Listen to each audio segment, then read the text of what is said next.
of Turks and Caicos, tourism from cruise ships is the lifeblood of the economy, which of course has taken a massive hit from the pandemic. But leaders in the TCI say things are looking up as they just made a huge deal with Carnival Cruise Lines. Our One Caribbean News' Deandra Hamilton reports. It has been 18 months since a cruise ship called at Grand Turk Cruise Center, and the roughly 1.5 million guests which would have visited during that time are greatly missed. The loss of the industry has devastated the economy of the capital of the Turks and Caicos Islands.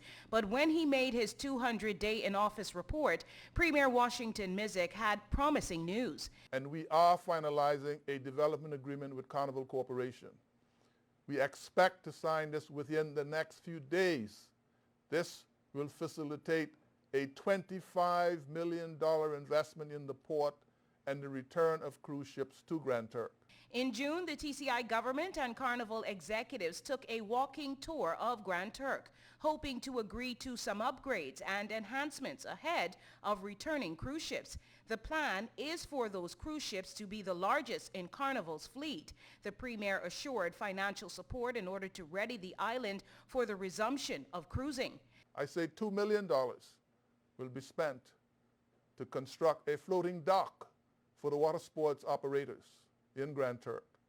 We are providing up to $1 million in grants to eligible operators to help them prepare for the reopening of the cruise industry. Operators to be assisted include vendors on the island also got reassuring news. Government is investing heavily its own money in the improvement of cruise tourism and infrastructure in Grand Turk, including the acquisition of a property to be converted into a vendor's market. $1.5 million has been allocated to refurbish and improve the property. The Premier said cruising would be back in time for the 2021-2022 high season.